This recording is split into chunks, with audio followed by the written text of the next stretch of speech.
Bienvenue au podcast Sac du Car. Mon nom est désormais juste et pour cette réaction au match du Wild Card, je suis accompagné par le journaliste et descripteur du UFC au Canada, Benoît Baudouin. Mais Benoît est un grand fan de la NFL. Partisan des Colts d'Indianapolis. Alors, malheureusement pour toi, Benoît, encore une fois, la disette des Colts se poursuit. Mais c'est pas de ça qu'on va parler, là. On va parler des matchs qu'on a eus. On enregistre ce podcast lundi matin, donc bien sûr ce soir les Texans de Houston vont rendre visite aux Steelers de Pittsburgh. Mais on va parler des 5 premières rencontres de la ronde Wild Card. On va y aller en ordre chronologique. Ça a commencé samedi après-midi. Les Rams qui visitaient les Panthers à Caroline. Les Rams ont été en mesure de l'emporter, de se sauver de Charlotte avec une victoire par seulement 3 points, 34-31 contre les Panthers. Les Rams étaient favoris par 10 points et demi. Ça, là, c'était le plus grand écart de points pour une équipe favorite sur la route lors de matchs éliminatoires depuis 1970. Je te donne une page blanche. Qu'est-ce que tu veux nous parler? Qu'est-ce que tu as retenu de cette rencontre? De un, Vegas c'était dans le champ à peu près. De deux, les Panthers de la Caroline ont joué un très, très, très fort match. Honnêtement, ils m'ont impressionné. Moi, 10,5, c'est beaucoup en éliminatoire sur la route en plus. Bon, je croyais que les Rams étaient vraiment favoris, mais par 10,5, peut-être pas. Euh, mais honnêtement, les Panthers ont joué tout un match. Et parce que c'est une bonne machine de foot, là. Pas beaucoup de faiblesse du côté, du côté des Rams de Los Angeles. Le front défensif est fort. En attaque, on connaît Matthew Stafford va peut-être remporter le titre de joueur par excellence. Il a peut-être le meilleur receveur au football en Puka Nacua. 2 bons porteurs de ballon. Bref, tout ça pour dire que la meilleure équipe sur papier, c'était clairement les Rams.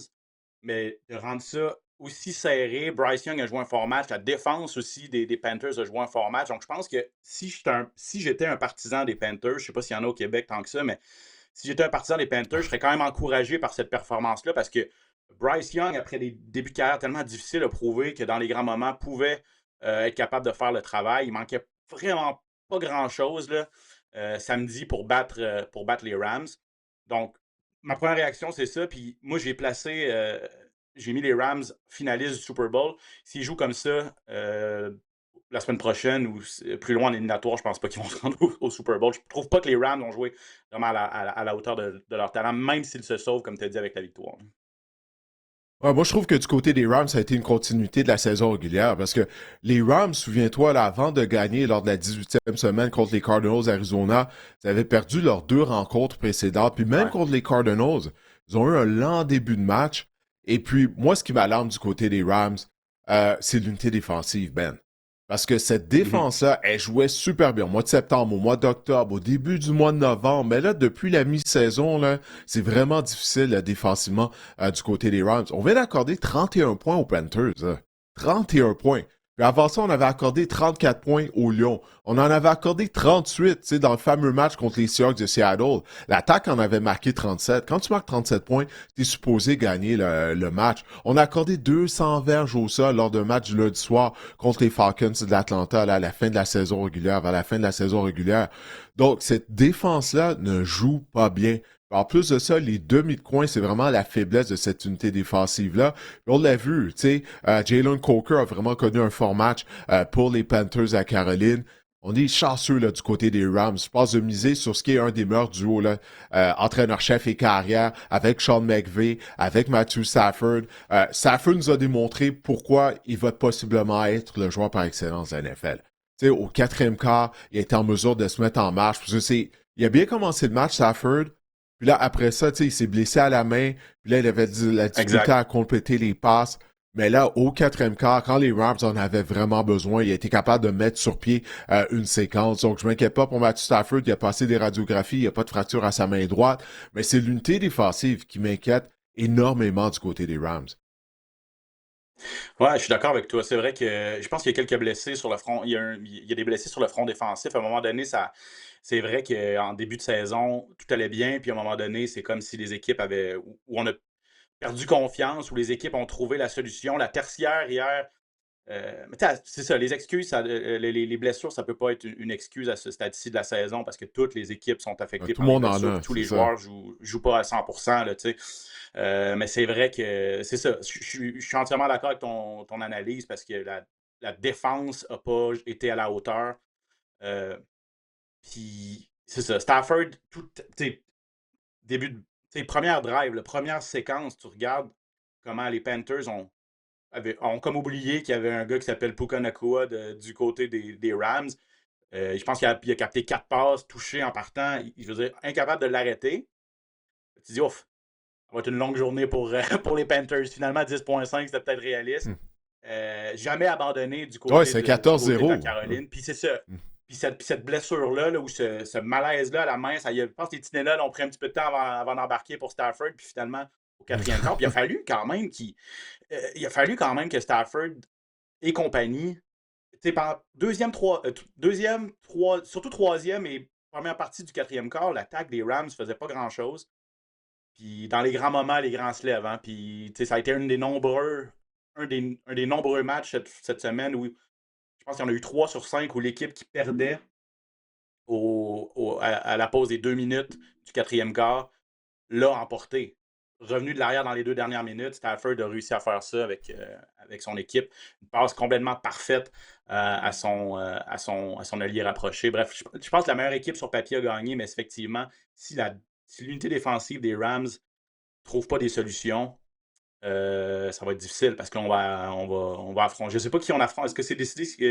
Est-ce qu'on sait qui vont affronter la semaine prochaine? Oui, on le sait. Ça va être ils vont Ah, je sais pas, affronter écoute, j'ai même pas on va encore aller voir. regardé de l'avant, là. Il me Ouais, reste c'est ce ça, match moi du lundi aussi. soir à faire, ça. J'ai pas regardé de l'avant encore afin de savoir les rounds. Je crois que c'est Ça pas va être les encore Bears. Ça va déterminé. être Ben les oui, ah Bears. non, ça doit être déterminé, oui. Ouais, c'est ça, parce que il reste juste un match du côté de l'américaine. Donc ça va être contre C'est ça. Chicago Ça va être les. qui vont jouer. Ouais.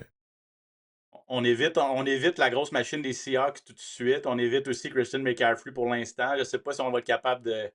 On va parler des Bears dans une minute, là, mais je pense que c'est le meilleur scénario, honnêtement, à mes yeux, rapidement comme ça, que les Rams affrontent les Bears la semaine prochaine. Ils vont À suivre recevoir donc, les mais Bears ouais. en plus. Hein. Ouais. En fait, non, excuse-moi, ils vont aller jouer à Chicago. Chicago était la deuxième tête de série. Donc, c'est ça. Ils vont aller jouer à Chicago, étant donné que les Bears ont terminé en tête de leur division.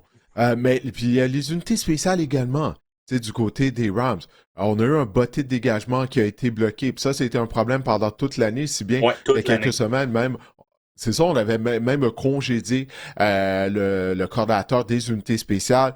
Là, clairement, ça n'a pas encore été réglé. Mais une chose que je vais te parler, c'est les paris qu'on a fait du côté des Rams au début de la rencontre. Essayer de convertir des quatrièmes essais du côté de l'entraîneur-chef Dave Canales.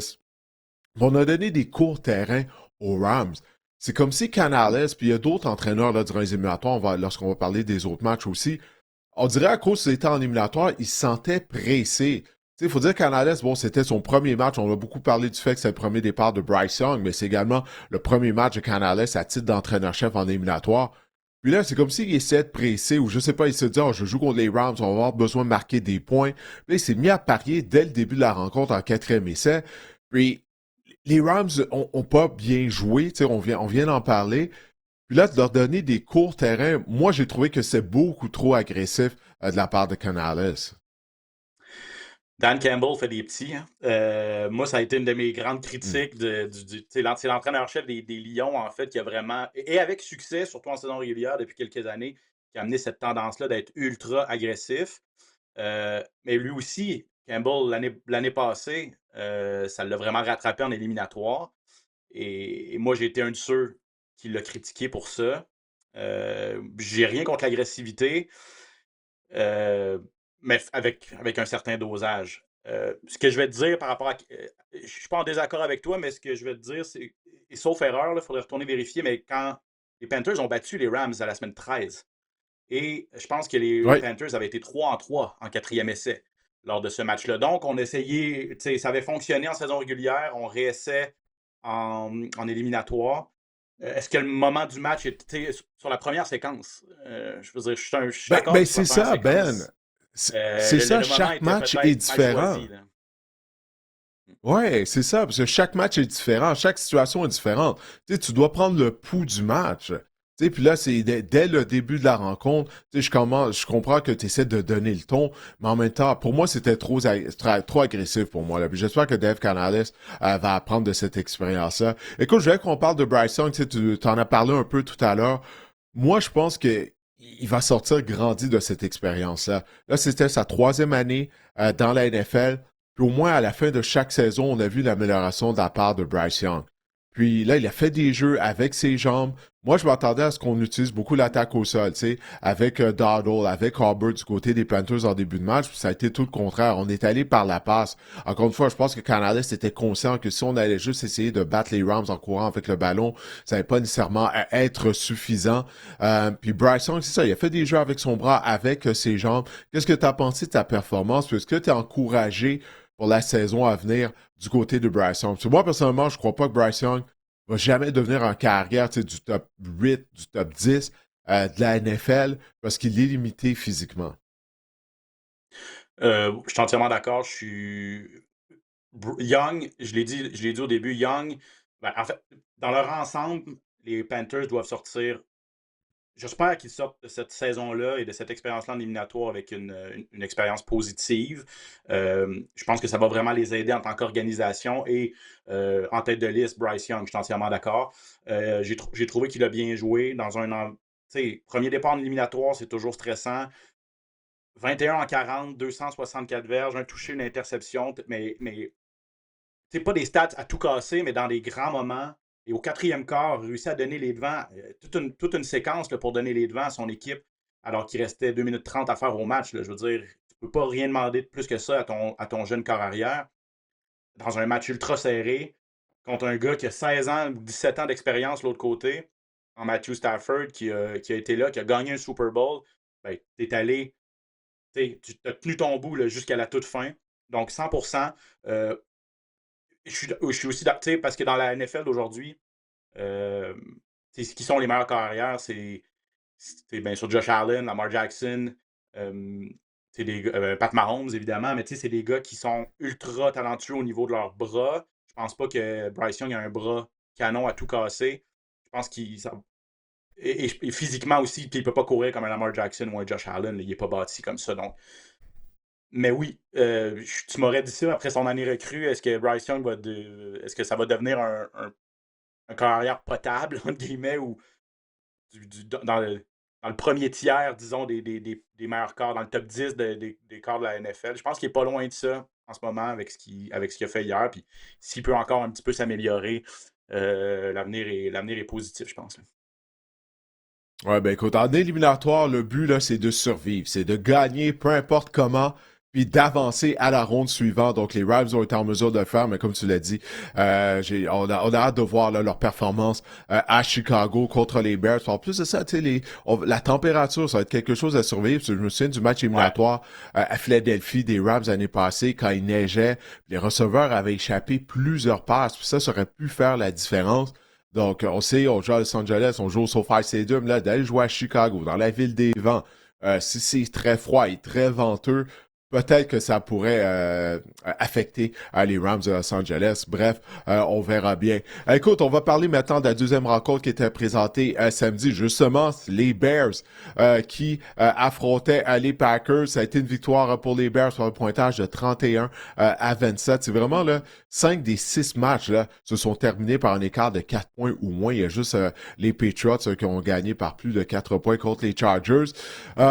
Écoute, moi, il y a tellement de choses à dire à propos de ce match-là, Ben. Ça a vraiment été un match là, classique, là, instantané. Là. Puis j'ai besoin de regarder ce match à nouveau durant la semaine parce qu'il s'en est passé des choses. Je suis même pas certain par où commencer. On va commencer avec l'équipe qui a gagné, les Bears. Puis même avant de parler de Caleb Williams, parce que là, on vient de toucher au sujet, là, les 4e essais. Ben Johnson, je m'excuse, là. Qu'est-ce qu'il a fait en première demi, là? Ça, c'est une faute professionnelle. OK? Tu peux pas faire ça, là. Parier comme ça dans un match aussi serré que ça. Il a appris, tu sais, t'as mentionné le nom de Dan Campbell. Il a été collatéral à l'attaque des Lions C'est ça. pendant des années. Ben, justement, il aurait dû savoir, en éliminatoire, tu sais, c'est pas comme en saison régulière, Ben, Où est-ce que si tu paries, puis là, ça te coûte le match, puis là, tu dis, bah, OK, ben, on va jouer la semaine prochaine. Là, si tu perds, la saison est terminée. Là. Tu t'en vas chez vous, tu vas regarder les matchs à la télé comme toi et moi, on l'a fait au cours du week-end.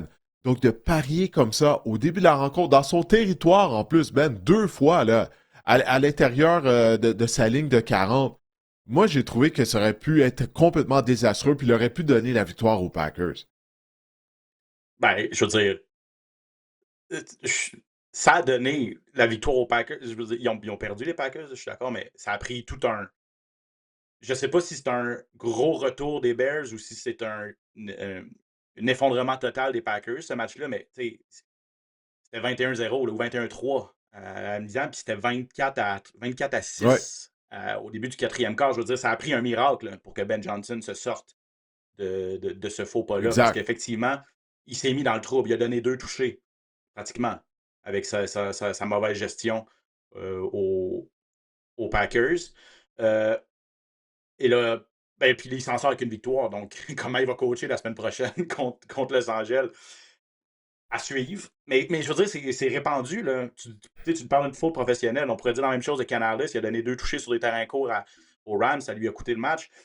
Jim Harbaugh, hier, contre les Patriots, hier soir, à sa ligne de 2, au lieu de prendre 3 points, il redonne le Ah ballon aux oui, Patriots. Je veux dire, il aurait pu reprendre. Tu sais, je veux dire, il y a plein. Tu sais, ce qu'on retient de ce week-end de football-là, c'est qu'apparemment 3 points, ça vaut rien. Puis que les dégagements, ben, on paye des batteurs de dégagement pour rien, là, pour qu'ils restent sur le côté des lignes. Je suis d'accord avec toi, je suis un peu plus conservateur, moi, dans mon approche. C'est tout des matchs qui sont terminés surtout par en un première écart demi. minime. Tu sais? Sur un écart minime, Ouais. là, tu te dis, si je prends 3 points là, puis après ça, je fais un botté, puis je réussis. Ils reprennent le ballon à la ligne. Tu sais, je redonne le ballon à la ligne de 30 à l'adversaire. Tu sais, avec des si, on ne sait pas où ce que ça nous mène, mais bref. Euh, ben Johnson a Ben Johnson a mal coaché en première demi, mais Matt LaFleur a très, très mal coaché en deuxième demi aussi. Si on veut parler des coachs, je ne sais pas comment tu as vécu la deuxième demi des Packers de Mhm. Green Bay, mais beaucoup trop conservateur. Et à un moment donné, la panique s'est vraiment emparée des Packers, là. Ouais, on faisait plus rien en attaque du côté des Packers en deuxième demi, mis à part une séquence qu'on a mise sur pied, puis on a réussi à inscrire un touché. Je vais donner crédit à la défense des Bears, par contre, pour ça. Parce que, il faut pas oublier, les Packers, c'est vraiment une équipe amochée, surtout du côté de l'unité défensive. Écoute, on n'était pas capable là, de sortir du terrain. Puis ça, c'est une autre chose, c'est le temps de possession. Tu sais, la défense des Packers était constamment sur le terrain en deuxième demi aussi. Donc ça n'a vraiment pas aidé. Tu sais. Jordan Love, 4 passes de toucher. Pour moi, il n'y a rien à se reprocher vraiment, Jordan Love. C'est la défense là, des Packers qui n'était pas capable d'arrêter l'attaque des Bears en deuxième demi, en particulier au quatrième quart. Écoute, 25 points au quatrième quart, Ben. 25. Tu sais, C'est je ça. savais là, que Michael Parsons était vraiment bon, que c'est un joueur d'impact, mais quand même, là, tu vas me dire, OK, à cause que Parsons n'est pas là, tout s'écroule du côté de ton unité défensive. Là, tu sais, ça juste aucun bon sens. Là. Moi, je crois, tu sais, il y a Rashawn Gary, qui est un des chasseurs de quart du côté des Packers. Il n'a pas réussi un sac depuis le 26 octobre. J'ai jamais entendu son nom de la rencontre. Il était invisible. Alors, il y a ça aussi pour moi qui a vraiment été un facteur. Ouais, le front défensif, effectivement, amoché. Tu sais, je regarde les séquences. Là, on a repris le ballon en plus au début du troisième quart. 3 jeux, moins 2 verges, dégagement. Trois jeux, 8 verges, dégagement. 5 jeux, 13 verges, Mm. dégagement. 3 jeux, 10 verges, dégagement. Euh, Troisième quart, puis première séquence, quatrième quart, on n'a même pas. On a eu un premier essai. Et ça, je te dis, Ouais. t'as beau mener 20. Tu sais, puis je comprends, là, tu joues le cadran et tu joues surtout le score là, à ce point-ci, alors que tu mènes 21-3 ou 21-6 à un certain moment. Mais tu redonnais constamment le ballon à l'attaque des Bears. Tu sais, je veux dire, tu n'étais pas Ouais, capable de c'est vrai, c'est reposer vrai. non plus ta défense. Donc ça a fait très, très mal. Puis là, tu te dis, on marque un toucher, on prend les devants 27-16 avec 3 minutes 30 à faire au match. On mène 27-16, on mène par 11 points. Tu te dis, c'est dans la poche. Puis là, qu'est-ce qui arrive aussi? Brandon McManus, je m'excuse, tu perds par 4 points, ton botteur rate 2 bottées de placement, facile dans la NFL d'aujourd'hui, puis une transformation d'après-touché. C'est 7 7 points que points. tu as laissés sur 7 la points, table, il leur a coûté. comme ça. Puis tu perds par 4. Par Donc, ça 4. Ouais. aussi, j'aime pas ça, blâmer des batteurs. C'est pas une job facile, être batteur. Moi, je suis pas capable de faire un placement de diverge. Là. On s'entend là-dessus. Mais là, c'est des professionnels. Il Mais y en a c'est ça 32 leur dans le job. monde. Ils ont juste C'est une supposé avoir job. les Ils ont meilleurs. juste ça à faire. Ouais. Puis c'est ça. Puis c'est pas la remise qui était pas bonne ou les lacets étaient pas devant, là, comme dans Ace Ventura. Là. C'est vraiment Brendan McManus qui a complètement raté ses bottes. Bref. Ça aussi, ça Ouais. fait très Puis mal. Je juste. sais pas, est-ce que Matt LaFleur va perdre sa job aussi à cause de ça? Je sais que ça se parlait aussi avant le match. Là. Puis là, avec un collapse comme ça, honnêtement, je sais pas ce qui va arriver à Green Bay. Là. Ouais, alors je pense pas qu'il va perdre son emploi parce que, écoute, il y a 8 postes de disponibles d'entraîneur-chef. Puis je pense pas qu'il y a 8 bons candidats, là. Fait que là, si tu congédies Matt Lafleur, en plus de ça, tu vas le congédier quoi, une semaine après, après Black Monday. Là, les équipes ont déjà commencé à faire des entrevues. T'es en retard. Puis Matt Lafleur, bon, les Packers participent aux éliminatoires à chaque saison. Là. Je sais que ça laisse sur l'appétit, surtout lorsqu'on est one and done. Comme on dit, on perd dès notre premier match éliminatoire. Mais ça serait vraiment pas une bonne idée, là, je pense, du côté des Packers de Green Bay, de congédier Matt Lafleur. Mais je veux juste terminer sur les unités spéciales, parce qu'en plus de McManus, les Packers, en termes de retour de beauté de dégagement, en moyenne, les retours qu'ils ont accordés aux Bears étaient de 21 verges et demi, 21,5 verges par retour de beauté de dégagement. Donc ça aussi, là, ça a eu un impact dans le match afin de donner des bonnes positions de terrain à l'attaque des Bears et de Caleb Williams. Iceman, c'est rendu ça son surnom, Iceman. Parce que Ben, ça a été la 7e fois cette saison que Caleb Williams ramène les Bears, permettent aux Bears de l'emporter alors qu'on tire de l'arrière au 4e quart. Faut qu'on en parle, là, parce que je sais, bon, son pourcentage de Ouais. passes complétées était pas très élevé, mais quand même, 361 verges par la passe. Là, c'est clair, là, que Caleb Williams est le genre de joueur que lorsqu'il a de la pression, plus il a de la pression, ben, il est en mesure d'élever le niveau de son jeu, parce que là, ça fait trop de fois que ça arrive, qu'il nous démontre ça. Écoute, il a complété une passe, là, il est en mouvement, carrière droitier qui se déplace vers la gauche. Je pense que c'est le seul carrière qui aurait pu compléter cette passe-là. Peut-être que j'en mets, mais il a vraiment démontré quelque chose, j'ai trouvé samedi soir. Non, je suis d'accord. Sa plus grande force, ça peut être des fois sa plus grande faiblesse, dans le sens où il est pas très patient dans sa pochette. On le voit souvent se déplacer, puis quand les Ouais. Bears Mais il s'est perdent ou quand il amélioré réussit à pas à ce compléter niveau-là, des je trouve. passes, Ouais.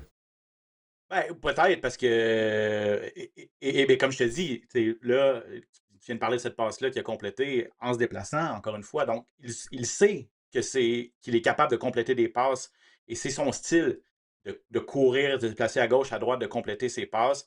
Euh, et c'est comme avec Matthew Stafford, ce que j'ai dit tantôt. C'est dans les grands moments, les moments cruciaux qu'on reconnaît les grands carrières.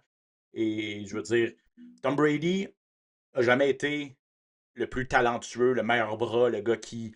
En termes de talent pur, là, je te dirais.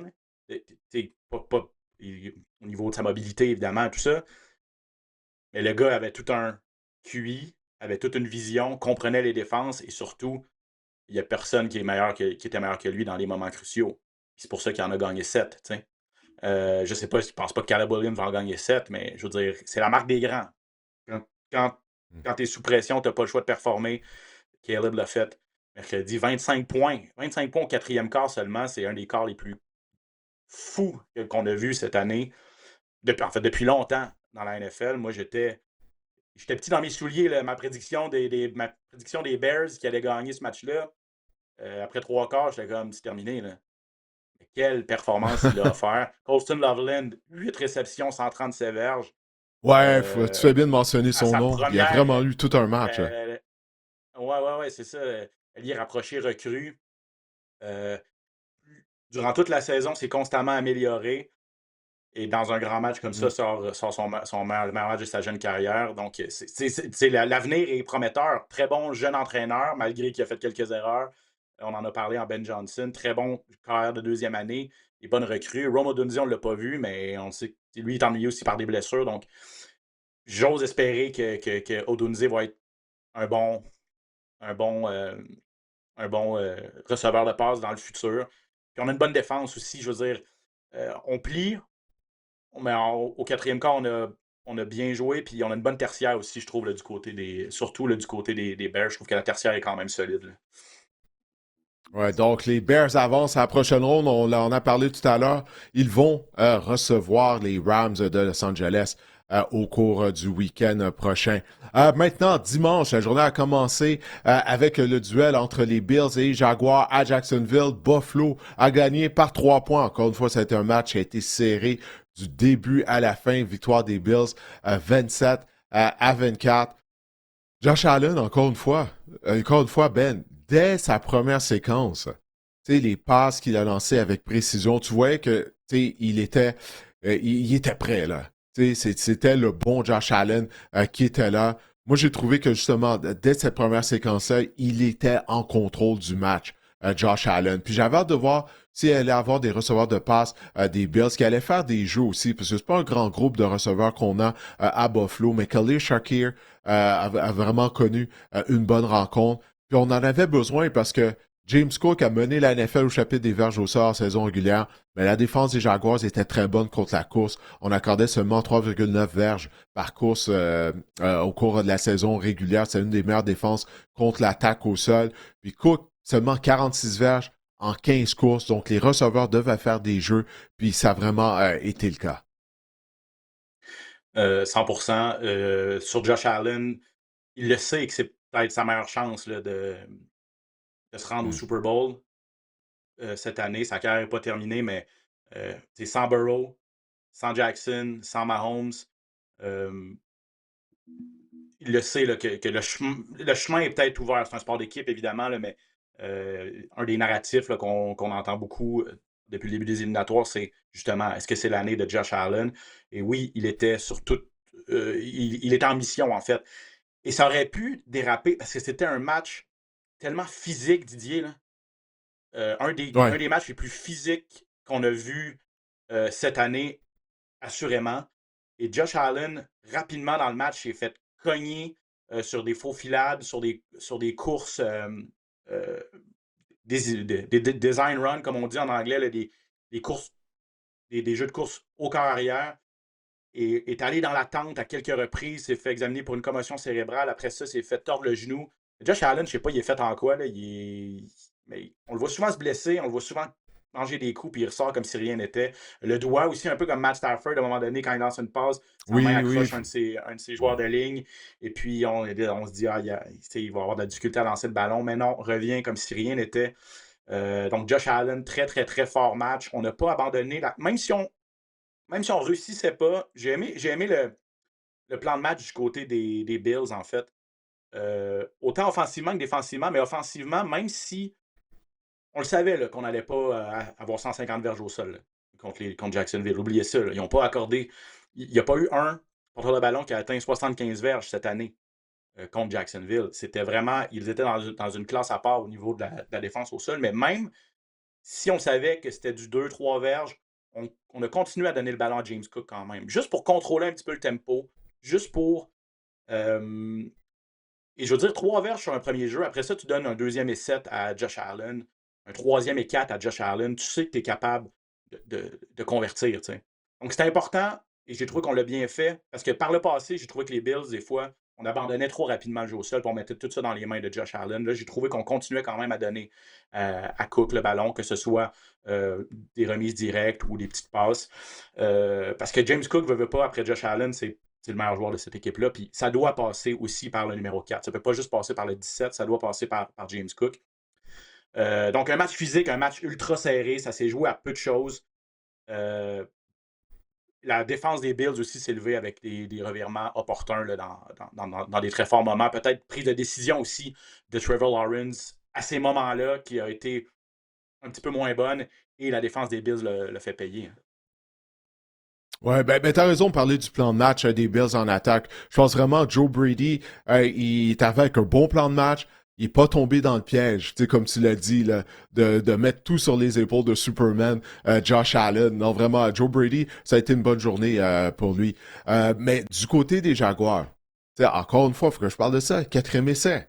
Ça, c'est l'exemple numéro 1 là, de qu'est-ce qu'on a parlé, là, des paris en première demi. Parce que là, on s'est retrouvé avec 4e et 2 au premier quart. Là, on a tenté de le convertir. Pourquoi pas prendre les 3 points? Parce que devine quoi, Benoît? Les Jaguars ont perdu par 3. Puis ça, personne n'en parle. C'est ça que je comprends pas là-dedans. Les matchs se terminent, mais le monde parle jamais de qu'est-ce qui s'est passé au premier quart, quand les équipes parient puis qu'on laisse des points sur le terrain. Donc là, ce match-là aurait dû aller en prolongation. On avait 4-2. Tu sais, puis tu peux prendre l'avance, puis non, non, on prend pas l'avance. On préfère y aller pour un botté de 3 points. Ça, là, je peux pas m'expliquer ça. Tu sais, je comprends pas ça. Puis c'est dommage, parce que les Jaguars ont eu une bonne saison, mais du côté de Liam Cohen, tu sais, on vient de parler de Joe Brady qui n'est pas tombé dans le piège de mettre le match sur les épaules de son carrière. J'aurais aimé qu'on court plus avec le ballon. Parce que la défense des Bills, c'est une des pires de toute la NFL contre le jeu au sol. Puis là, au bout du compte, Étienne et Touton, c'est seulement 14 courses combinées. 10 courses, 67 verges pour Étienne, 6,7 verges par course. 4 courses pour 51 verges du côté de Touton pour une moyenne de 12,8 verges par course. Puis seulement 14 courses avec ces deux-là, je pense qu'il y a eu un manque, moi, selon moi, du côté de Liam Cohen et des Jaguars. On en a trop mis sur les épaules de Trevor Lawrence. Je sais pas ce que tu en penses, mais moi, j'aurais aimé voir Jacksonville courir plus souvent avec le ballon. 100%. Parce que ça fonctionnait, et ça fonctionnait surtout sur le périmètre. Puis on s'entêtait aussi, à un moment donné, à courir au centre, alors que les plaqueurs des Bills étaient là, au rendez-vous. Au centre, ça passait pas. Mais sur les périmètres, puis tu as parlé de Bashir Touton, je pense qu'il y a eu une séquence. On a eu 3 de suite des courses. Du 8, 9, Ouais. 10, 12 verges par Ouais, course. ouais, ouais. Puis là, je suis comme, là, je comprends, là, Travis Etienne, c'est ton porteur de ballon numéro 1. Mais sur une séquence, au deuxième quart, je pense que ça fonctionnait en fou avec Bashir Touton. Ouais. Après ça, on l'a Tu ne le revois oublié. plus du On match. l'a plus revu. Tu ne le revois plus du match après Ça a ça. fait aucun Tu cours sens. au centre alors que lui, c'était des courses tout sur le périmètre. Honnêtement, je me suis dit, pourquoi tu sais, puis tu l'as bien mentionné tantôt. Tu gagnes pas, t'es à la maison, là. Puis là, je comprends que tu veux faire plaisir à Mhm. ton. Je pense même pas que c'est une question de faire plaisir faire plaisir à ton porteur de ballon numéro 1. C'est juste du mauvais coaching, à mes yeux, de ne pas donner le ballon plus souvent à ton gars qui est hot, là, tu sais. OK, ça a marché sur Touton, avec Touton, on continue jusqu'à temps que ça ne marche plus ou qu'il y a besoin d'avoir une pause. Après ça, on le redonne à Etienne. Tu sais, je veux dire, 4 Ouais. courses seulement à Bashir Touton alors qu'il y a une moyenne de 12,8 verges. Pour moi, c'est un non-sens. Je suis entièrement d'accord. La défense, C'est tu sais, comme c'est un ça, peu ça s'est les. tellement joué à peu de. Vas-y. Ouais, ben je vais juste dire à propos de ça, avant de passer à un autre sujet, c'est un peu comme les quatrièmes essais. Faut être ton doigt sur le pouls du match. Comme tu viens de le dire, tu vois que Touton, il est hot, là, comme on dit. Continue avec lui. Tu sais, c'est ça, je pense. Donc, je pense qu'il y a eu un manque du côté de Liam Cohen. Mais encore une fois, c'est un entraîneur-chef recru. C'était son premier match éliminatoire. Comme Dave Canales, on vient d'en parler. La même chose pour Ben Johnson. J'ai été sévère à l'endroit de Ben Johnson, mais c'est son premier match éliminatoire à titre d'entraîneur-chef. Donc, il y a ça aussi à prendre en considération. C'est juste que je trouve que c'est une opportunité qui a été un peu ratée de la part de Jacksonville. Je suis d'accord. Moi, c'était le match le plus difficile, selon moi, à prédire. Qui L'expérience était t'avait du pris, côté toi? des Moi, j'avais pris Bills. les Jags. Qui t'avait pris, toi? Moi, j'avais pris Buffalo pour l'expérience, pour Josh Ah oui, ok. Allen.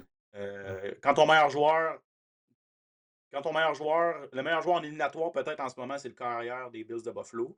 Et surtout Ouais. Ah, je suis l'expérience des d'accord dernières avec années. ça. C'était Ouais. quand même je pense que c'était leur 7e Ouais. année de suite en éliminatoire, là. Euh, donc, pour ça, puis aussi, je vais t'expliquer mon raisonnement. Tu l'as dit, moi, je suis fan des Colts. Je vois beaucoup. Tu sais, je suis ce que font les Jaguars. Je suis ce que font les Colts, évidemment, mais dans la même division. Puis, tu sais, les Colts, on a commencé la saison 8-1.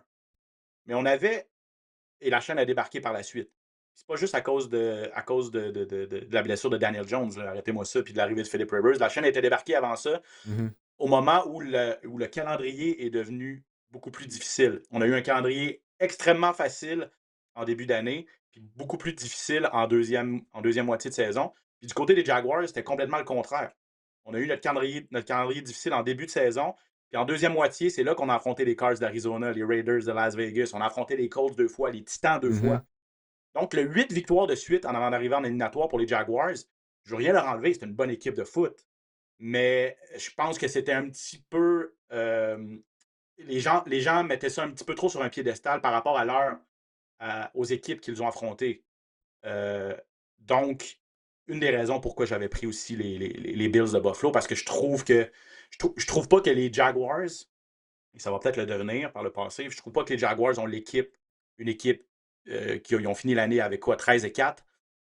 C'était un petit Ouais. peu, c'était un petit peu embelli là, par rapport à leur séquence, à leur calendrier. Mais Ouais, si c'est qu'il y Trevor avait tellement des Lawrence joue. mauvaises équipes à travers la NFL. On peut dire ça. Il y a plusieurs équipes comme ça. Tu sais, quand tu regardes le calendrier était facile, mais c'est pas de leur faute. Tu sais, quand tu as des équipes comme les Jets, comme Non! les Raiders, comme tu sais, à travers la ligue, donc les Cardinals. Tu sais, mais je comprends ton point. Je comprends ton point.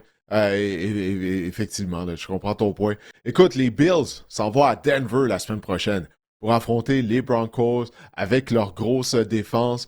En tout cas, on va voir lors de l'épisode de mercredi, je vais en parler avec Marc-André. Mais ça, j'ai déjà hâte là, vraiment à voir cette rencontre-là. Est-ce que Josh Allen peut avoir le déçu contre la défense des Broncos de Denver? Écoute, on va Je pense passer que au ça va lui deuxième donner, match. je pense que ça va lui, Ouais, vas-y. Didier, juste en terminant, je pense que ça va lui donner Ouais, confiance ouais, quand même à vas-y, Josh vas-y. Allen. Tu sais, d'avoir affronté une des meilleures défenses de la ligue, les Jaguars, je sais, c'était pas. Tu sais, je sais pas qui a la meilleure défense entre Denver et Jacksonville. Potentiellement Denver, mais c'est assez proche. Donc, d'avoir marqué 27 points et d'avoir réussi à gagner contre une grosse défense cette semaine, je pense que ça va donner confiance aussi aux Bills pour Denver la semaine prochaine. Ça sera vraiment pas facile. Ça va être un match serré, ça aussi, j'ai l'impression. Ouais, non, c'est ça, mais quel beau Dix va se présenter pour les Broncos? En tout cas, c'est le sujet d'une Exact. autre discussion. Mais Josh Allen, il avait l'air en mission. C'est ça que j'ai à dire. Il avait l'air en mission. Donc, s'il joue de la même façon, ben c'est clair que les Bills ont une chance. Puis aussi, le volet expérience que tu viens de mentionner, ce noyau de joueurs-là des Bills de Buffalo, là, ils en ont vu d'autres. Là. Ils en ont vu d'autres. On a beaucoup d'expérience, beaucoup de matchs éliminatoires derrière la cravate. En tout cas, on va parler mercredi de tout ça, mais j'ai hâte là, à cette rencontre-là. Les 49ers de San Francisco sont allés d'une surprise pour moi. Ils ont gagné 23-19 à Philadelphie contre les champions en titre du Super Bowl. Donc, une nouvelle équipe sera couronnée championne du Super Bowl. La saison des Eagles est terminée. Je ne sais pas qui t'avait pris pour gagner ce match-up. Moi, j'avais choisi, ma prédiction, c'était les Eagles. Surtout qu'on sait, là, la défense des 49ers, toi aussi. Ouais, ben, la défense des 49ers, elle est amochée. C'est incroyable. Là. Le travail que Kyle Shanahan et Robert Saleh sont en train d'accomplir avec tous les blessés en défense. Ricky Pearsall, le receveur de base, était absent, ennuyé par une blessure. Pas de problème. John Jennings a lancé une passe de toucher à Christian McCaffrey. On était en mesure d'aller à Philly et de causer la surprise. Regarde, les 49ers m'ont laissé à court de mots. Je m'attendais vraiment, mais vraiment pas à ça, Benoît. Moi non plus, je pensais que la défense des Eagles allait prendre le match-là sur ses épaules. Puis ils en ont parlé aussi. On parlait du jeu d'échecs Moi entre Vic aussi. Fangio et Kyle Shanahan, à quel point ça allait être intéressant à voir. La défense des Eagles a pas mal joué. Tu accordes seulement 23 points à une bonne attaque, Ouais, euh, c'est dans des l'attaque des moments Eagles, clés, encore une surtout, fois. ben, c'est ça aussi. Je pense que tu sais, Hmm. je vais te parler de la défense une seconde, mais le vrai coupable de cette défense-là, c'est l'attaque des Eagles, 100%. Mais, euh, mais c'est ça, on a pas mal joué, mais on a accordé des longs jeux aussi à des moments opportuns. La tertiaire des Eagles qui a été très, très forte toute l'année. Ben, toute la défense, là, on commence par le front défensif, les énormes plaqueurs qu'ils ont. Ça a aidé beaucoup la tertiaire, évidemment, durant toute la saison. Mais à un moment donné, je me rappelle qu'on a accordé des gros morceaux de terrain. Et que dire de le jeu clé du match, c'est sûr, c'est le jeu truqué, là, et la passe de Jennings à McCaffrey. Tout a fonctionné. Là. McCaffrey était tout seul parce qu'on a réussi à complètement déjouer la défense des Eagles là-dessus, mais ça a pris tout un catch quand même du numéro 23. Quel joueur de foot, honnêtement, Christian Ouais. McCaffrey. Là. Mais, mais, mais, Il y a plein de. mais c'est ça, Il y a des Ben. receveurs de passe qui n'auraient pas Ben, réussi ce catch-là. Là. voilà, c'est ça que j'allais dire. C'est ça, je vais pas t'interrompre, mais c'est un porteur de ballon qui a attrapé ça, comme tu viens de le dire. Là. Les mêmes des receveurs de passe auraient pu être en mesure de repérer le ballon dans les airs et ça, cette réception-là, par-dessus l'épaule. Christian McCaffrey, moi, depuis que j'avais joué à Stanford, je me disais, ce gars-là, c'est tellement un bon receveur, il pourrait jouer receveur de passe. Il pourrait jouer demi-inséré à la Wes Walker à temps plein. Puis il n'aurait aucun problème là, à avoir. Ben, il vient d'avoir 100 réceptions puis c'est un porteur de ballon. Quel joueur de football! Honnêtement, puis il a marqué 2 touchés, je pense, dans le match. Il y a 2 touchés par la Ouais, passe. 2 touchés, ouais. Même chose, là, tu sais, ça passe surtout avec la blessure de Kittle en début de match. Ça va faire Oui. mal à long terme. Je veux dire, on a perdu Kittle. Là, je commence à croire que leur théorie de, je sais pas, de la centrale électrique à côté Ouais, non, j'ai vu ça. du truc d'entraînement, là, du site d'entraînement, ça, encore un temps, tu sais, tendon d'Achille, là, il va peut-être rater le début de la prochaine saison si ça se trouve. En tout cas, bref. Mais on sait que Kittle, non seulement est un excellent receveur, mais pour bloquer dans le jeu au sol, un des meilleurs aussi. Puis McCaffrey est un joueur encore plus Ouais. dangereux quand Kittle est sur le terrain. Donc, on va voir la semaine prochaine. Pour l'instant, on survit euh, pour aller, euh, pour aller affronter les Seahawks. À Ce sera pas Seattle, facile. on se joue contre les Seahawks, Mais ben oui. il n'y a pas le choix. Cette attaque-là passe par Christian McCaffrey à 100%. Purdy a joué un fort match. La ligne offensive des 49ers a joué un fort match aussi. Bref, de ce côté-là du ballon, ça a très bien été. Puis du côté de Philadelphie, 19 points seulement. Et ça a été une continuité de la saison. Et on avait une grosse défense du côté de Philadelphie. On se dit, est-ce que ça va être capable de les transporter encore une fois jusqu'au Super Bowl? Mais non, encore une fois, c'est l'attaque qui les laisse tomber. Jalen Hurts, je veux pas tout mettre ça sur ses épaules. En fait, moi, je mets plus ça sur les C'est le épaules moment qu'on parle des A.J. Eagles, hein? Brown. Ben, C'est en le tout cas, moment, faut qu'on ait une conversation, Ben. Faut qu'on ait une conversation à propos de Philadelphie, là. Parce que là, écoute, ça a été ça pendant toute l'année. OK? Ça a été ça c'est ça. pendant toute l'année. J'ai oublié, c'est pas le nombre de matchs au cours desquels les Eagles ont marqué 22 points ou moins cette saison. Puis là, encore une fois, A.J. Brown a échappé des passes. Tu sais, des passes qu'il avait dans les mains, là. Jalen Hurts, tu ne peux pas lui demander d'être plus précis. Querelle sur les lignes de côté avec Nick Sirianni à un certain moment donné. Encore A.J. Brown qui se retrouve au milieu de ça. Là, après le match, Sirianni, lorsqu'il est au podium, il a dit « Ah non, j'aime A.J. C'est juste que je voulais qu'il sorte du terrain plus rapidement. » La réalité est la suivante. À chaque fois qu'il y a une controverse à Philadelphie depuis 2 ans, A.J. Brown, c'est lui qui la commence où il se retrouve au cœur de tout ça. Tu sais, ça, c'est la réalité. Puis là, moi, je Ouais. crois pas qu'il va être de retour la saison prochaine, personnellement. Je sais pas qui se t'en pense. Mais puis Ben, c'est un grand je- joueur, c'est tout un receveur en plus, mais. faudrait que j'aille voir son contrat, là. Ben, tu sais, de toute façon, les contrats, ça veut rien dire, là. Il y a sûrement une équipe qui va être pour un échange, là, une transaction potentiellement.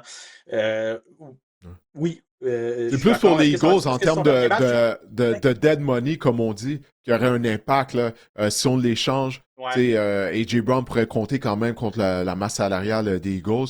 Mais bref, excuse-moi, je vais pas t'interrompre, mais je veux juste amener cette précision-là. Mais ouais, mais qu'est-ce que tu Ben, as c'est dit? ça, faudrait vérifier avec les chiffres si ça fait du sens et tout ça, mais ouais, mais l'affaire, c'est que j'ai de la misère à me faire une tête parce que oui, je me disais exactement la même chose. Est-ce qu'il a joué son dernier match? J'ai vu sur les réseaux sociaux apparemment que lui, après le match, il a fait l'accolade à 3-4 coéquipiers, puis il est parti, là, tu sais, comme. Il n'a pas l'air Ciao, d'avoir bye. Il grand a pas monde. Il n'a parlé aux pas l'air d'avoir médias. beaucoup d'amis. Non, c'est ça. Puis il n'a pas l'air d'avoir beaucoup d'amis dans ce vestiaire-là non plus, là. Puis c'est ça, là, c'est comme bye, je vais peut-être jouer ma dernière game, je m'en vais d'ici. Toute l'année, il a été frustré. Mm. Puis le coaching staff a sa part de blâme. Parce que tu veux, dans Ah une oui, oui, certaine ça, mesure, on tu va veux devoir en que tes parler, ouais. receveurs alpha, tu veux que tes receveurs alpha, tu payes des gros montants, c'est tes meilleurs joueurs.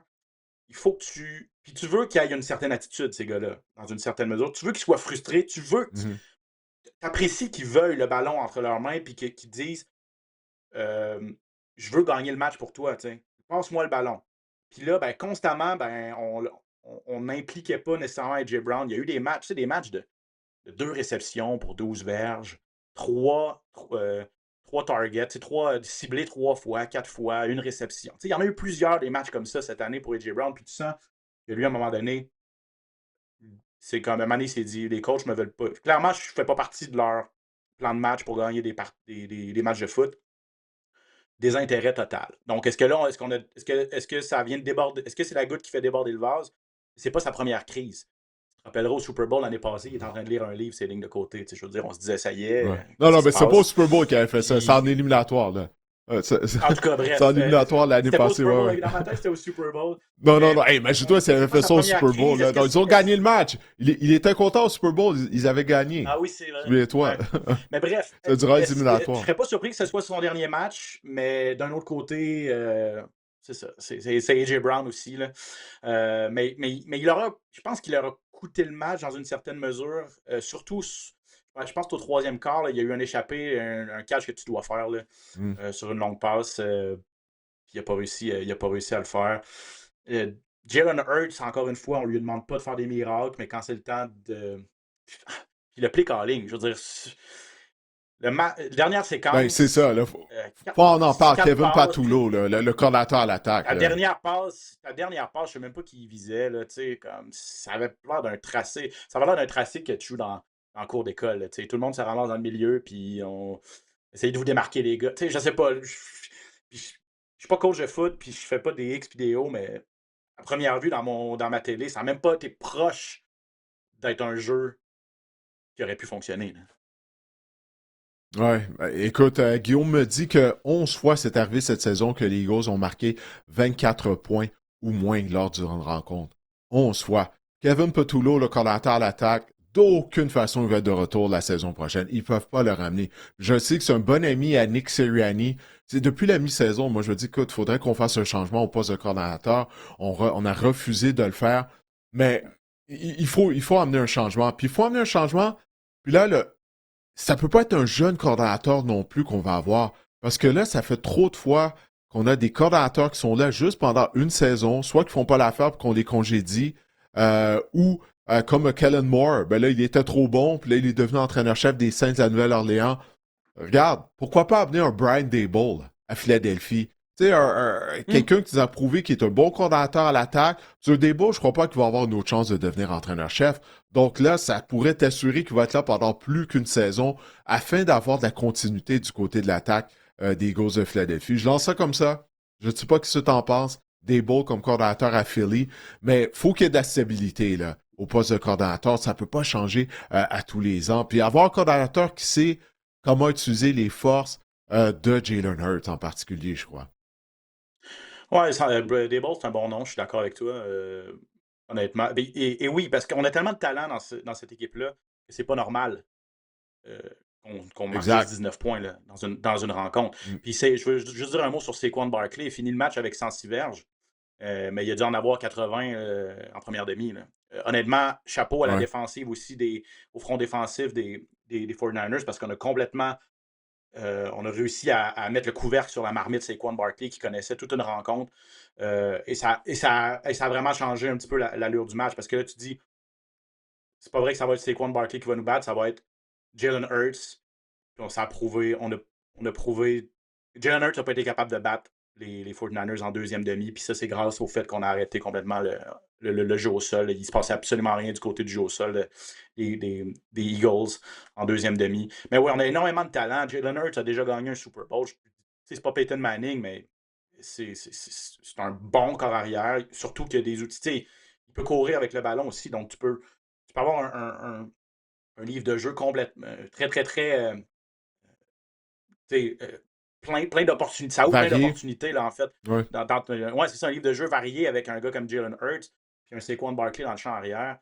Des bons receveurs de. Je veux dire, Goddard est un très, très, très bon allié rapproché. On a une bonne ligne offensive. Je veux dire, on n'a pas vraiment de faiblesse apparente en attaque. Puis on n'est pas capable constamment. Puis ça a dû. Puis là, tu te dis, momentanément, tu peux avoir des mauvaises. Des creux de vague. C'est sûr.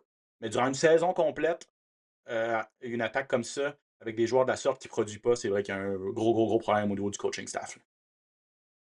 Ouais, Das Goddard qui pourrait devenir joueur autonome, période des joueurs autonomes qui va avoir lieu au mois de mars. Donc, on va voir si on va lui donner une prolongation de contrat, là, étant donné que tu viens de le dire, on a une équipe talentueuse. Donc, ça va être à Howie Roseman, le DG, là, à démêler tout ça. Tu as mentionné le front de la défense des 49ers à San Francisco. C'est un front qui est rempli de joueurs réservistes en raison des blessures. On a mis sous contrat la semaine dernière, Ben, Eric Kendricks, le vétéran secondaire de ligne. Là, il était là en train de faire des jeux là, dimanche soir contre les Eagles de Philadelphie, en train de plaquer Saquon Barkley. Il a bien joué. Je suis vraiment impressionné encore une fois par le travail de Kyle Shanahan et de Robert Saleh. Écoute, on va parler de la dernière rencontre qui a eu lieu au cours du week-end. À Foxborough, les Patriots ont gagné 16-3 contre les Chargers. Possiblement bon, le moins bon des 5 matchs. Mais quand même, au moins, ça a été serré pendant un bon bout de temps. Mais du côté des Chargers, la ligne à l'attaque, on sait, dès le camp d'entraînement, on avait perdu les services de Rashawn Slater, notre bloqueur à gauche. Après ça, Joe Hart, le bloqueur à droite, qui était rendu nouveau bloqueur à gauche, s'est blessé. Plusieurs blessés au sein de la ligne à l'attaque. Ça a vraiment paru. Écoute, on a utilisé 30 combinaisons de ligne à l'attaque durant la saison. Je ne sais pas par où tu veux commencer, mais Justin Herbert a été pris d'assaut par la défense des Patriots de la Nouvelle-Angleterre. Oui, mais contrairement à Caleb Williams, qui réussit à faire des jeux, lui, à réussir des passes en mouvement, j'ai vraiment trouvé que Justin Herbert, oui, il devait s'échapper de sa pochette rapidement, mais ses passes étaient très, très, très imprécises. C'est pas un carrière. En tout cas, hier, j'ai pas trouvé qu'il était capable de faire des jeux, même s'il réussissait à gagner des secondes en sortant de sa pochette. J'ai pas trouvé qu'il a joué un bon match. Bien sûr, tout n'est pas sur ses épaules, Justin Herbert, mais il faut commencer 0-3 en éliminatoire. Tout le monde dit qu'il y a énormément de talent, mais des joueurs comme ça, dans des moments, dans des matchs comme ça, c'est pas comme s'il était passé proche. Là. Il se passait absolument rien du côté de l'attaque des Chargers de Los Angeles. Une partie de ça, à mes yeux, revient est sur les épaules de Justin Herbert. Mais une grosse partie est sur la tertiaire des Patriots. On a blitzé sans arrêt, évidemment. C'était le plan de match à avoir. On le savait. Là. Je veux dire, c'est John ou Jim? C'est Jim, lui. Jim Harbaugh qui... Jim. Je veux dire, John est sans emploi au moment où on se parle. John est sans emploi, effectivement. Mais Jim Harbaugh pour le moment. Ça va pas durer. Ouais. Oh, non, c'est ça. Il ne sera pas au chômage très, très longtemps, on s'entend. Mais ce que je voulais dire, c'est ça depuis le début de la saison. Depuis la semaine numéro 1 là, que ta ligne à l'attaque. Toute la saison, ta ligne à l'attaque a été amochée. Tu sais que tes équipes vont blitzer en fou. Et ça n'a pas été différent contre les Patriots. Mais la tertiaire, cette fois-ci, a vraiment joué un bon match. On a joué du homme à homme pratiquement toute la rencontre. Puis les demi-défensifs des Patriots ont vraiment eu le dessus sur les receveurs des Chargers dans ce match-là. On n'a pas donné vraiment d'options à Justin Herbert. Puis quand il y avait des options, j'ai trouvé que les passes étaient imprécises. Donc, vraiment, match horrible d'un bout à l'autre pour l'attaque des Chargers, qui est limité 3 points. Puis je vais aller, verge d'attaque totale, là, je vais aller voir. Là, je pense même pas qu'on a 200 verges d'attaque totale. Non, ça n'a vraiment pas été un grand match, hein, comme tu l'as dit. On savait que les Patriots allaient blitzer. 207 verges totales d'attaque. Donc, c'est ça. C'est ça. C'est l'histoire du match. Puis Drake May, 19 points, mais on n'a pas besoin d'en faire beaucoup plus pour gagner. Drake May a eu des bons flashs. La meilleure équipe a gagné ce match-là. Il a dominé ce match-là. Ouais, c'est que les Patriots ont été en mesure de réussir quelques jeux explosifs. Ramondre Stevenson, mais à la fin de la première demi, une course de 37 verges. Après ça, au quatrième quart, il a complété une longue passe. Puis, généralement, après ça, on a inscrit des points. Ce soit, généralement, là, ça a été des bottées de précision, mais quand même, je pense que c'est ça qui a fait la différence. Parce que du côté des Patriots aussi, là, la ligne à attaque, on a eu des ennuis. Drake May, il s'est retrouvé sous pression par moment, sur le côté gauche de la ligne à attaque des Patriots, avec 2 joueurs recrues. Le bloqueur Will Campbell, le garde Jarrett Wilson. En saison régulière, chacun... Non, c'est ça. Hey, chacun a accordé 8 sacs et demi en saison régulière, là, les deux. Là. Imagine-toi, c'est 17 sacs. Là. Je sais que Campbell revenait d'une blessure. Quand même, lui, il en avait plein les bras contre Khalil Mack. Khalil Mack est tellement fort physiquement. Mais ça, il faut garder ça en tête. Là, les déboires du côté gauche de la ligne à attaque des Patriots. Pour le prochain affrontement la semaine dernière. Mais écoute, on a fait ce qu'on avait à faire, mais en regardant l'allure de la rencontre, moi j'avais choisi les Chargers pour causer une surprise. Je me dis, ok, bon, peut-être le manque d'expérience des Patriots, je regrette infiniment. Mais c'est ça, cette ligne à l'attaque-là, elle a complètement paralysé les Chargers au complet, parce que défensivement, on a tenu, la défense a tenu les Chargers dans le match. pendant un bon bout de temps. On a fait ce qu'on avait à faire. On a seulement concédé 16 points. Donc, tu es supposé gagner quand tu accordes seulement 16 points. Mais c'est ça, la ligne à attaque a vraiment paralysé les Chargers. Mais bon, les Chargers, je pense qu'on a fait du bon boulot de se qualifier pour les éliminatoires quand même avec cette mauvaise ligne à l'attaque-là. Puis ça aurait pu déstabiliser plusieurs autres équipes. N'auraient pas participé en éliminatoire avec autant de blessés. Donc, les Patriots sont à deuxième tête de série du côté de l'américaine. Eux, ben, ils doivent attendre justement le résultat du match de ce soir entre les Steelers et les Texans afin de savoir ben, quelle équipe va se rendre à Foxborough pour les affronter. Donc, je ne sais pas si tu avais d'autres choses à ajouter à propos de cette rencontre. Bon, plus ou moins, en fait, chapeau quand même aussi à Mike Vrabel, là, qui est à mes yeux tout un coach. Je comprends pas pourquoi les Titans ont décidé de. Ben, je comprends, là, c'est une ligue de résultats, puis ça allait moins bien du côté de Ah, Tennessee. les Mais on doit Titans s'en sont mordre les doigts perdus. parce que aussitôt qu'il est devenu disponible, c'est pas compliqué. Là, on avait Jerome Mayo du côté des Patriots la saison dernière, puis on n'a pas hésité, là, quand Vrabel est devenu disponible, on n'a pas hésité à dire ciao bye après une seule saison à Mayo, puis dire on ramène Vrabel à Foxborough. C'est un gars de la place en plus. Il a tellement tenu des bons matchs. Puis tu vois que les joueurs veulent jouer pour lui. Je ne veux pas dire que Jim Harbaugh est un mauvais coach, loin de là. Je pense que c'est un très bon entraîneur. On était un petit peu. On en a eu vraiment plein les bras du côté. C'est ça, le plan de match défensif des Patriots était juste trop solide. Puis tu peux pas demander à la défense des Chargers c'est ça, j'ai dit 19 tantôt, mais c'est vrai, 16-3. Là. Je veux dire, tu gagnes. Ouais, T'en c'est gagnes ça. plus que t'en perds quand t'accordes seulement 16 points. Là. On va, Ouais, soyons honnêtes. t'es supposé gagner. T'es supposé gagner. Mais c'est vraiment la ligne à l'attaque. Ça limite Ouais. qu'est-ce que tu peux faire en attaque. Là. Même au niveau du jeu au sol, la protection. Bon, oui, comme tu disais, la tertiaire des Patriots a bien joué, mais en même temps, Herbert était constamment en mouvement pour essayer de sauver sa peau. Fait que c'est ça, là, tu peux pas exécuter ton attaque comme tu le voudrais lorsque ta ligne à l'attaque, ben, a un manque de talent, tout simplement. C'était des joueurs réservistes, essentiellement, à Exact. raison des nombreux Et blessés. Ouais. à surveiller Didier en terminant, Christian Gonzalez. Là, je sais pas si on a des nouvelles, là, mais si je pense qu'il n'a pas terminé le match. Ah, il y a une commotion, hein? Commotion Blessé à la cérébrale. tête, ouais. Un des meilleurs amis de coin de la Ligue, donc s'il peut pas être là la semaine prochaine. Et là, on va affronter aussi une très bonne défense, que ce soit Houston ou Pittsburgh. On va affronter une bonne défense la semaine prochaine aussi. Donc, Drake May va avoir un autre beau test. Puis si on perd aussi Gonzalez en défense, ça va être un plan de match. Mais ça, c'est aussi, quand tu vas en parler avec Marc-André mercredi, on devra avoir plus de nouvelles aussi à ce niveau-là. Oui, ben oui. Écoute, je suis en train d'aller regarder là, pour m'assurer qu'il n'y a pas de nouvelles qui sont sorties là, pendant qu'on enregistrait le podcast. Ah, je vois la une ici. Bon, ça dit les Packers. On s'attend, selon Adam Schefter d'ESPN, on s'attend à ce que les Packers et Matt Lafleur en viennent à une entente pour une prolongation de contrat. La chose à faire, là, on vient d'en parler. Faut pas rouler les dés là, à la position d'entraîneur-chef. Quand t'en as un bon, garde-le le plus longtemps possible, parce que tu peux toujours te trouver avec quelque chose de pire là, au poste d'entraîneur-chef.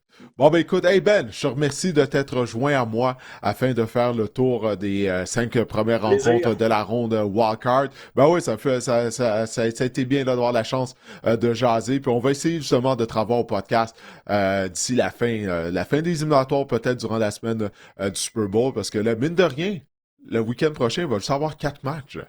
C'est 4 matchs éliminatoires, là, donc ça va vite, là, ça va vraiment vite. Donc, écoutez, pour les gens qui ont regardé cet épisode via la chaîne YouTube, qui ont téléchargé l'épisode et qui l'ont écouté via Spotify ou toute autre application, bon, on vous remercie de l'avoir fait. Et comme Ben vient de le dire, ben, je serai de retour mercredi en compagnie de Marc-André Chaloux afin de mettre la table pour la deuxième ronde des éliminatoires de la NFL. D'ici là, portez-vous bien.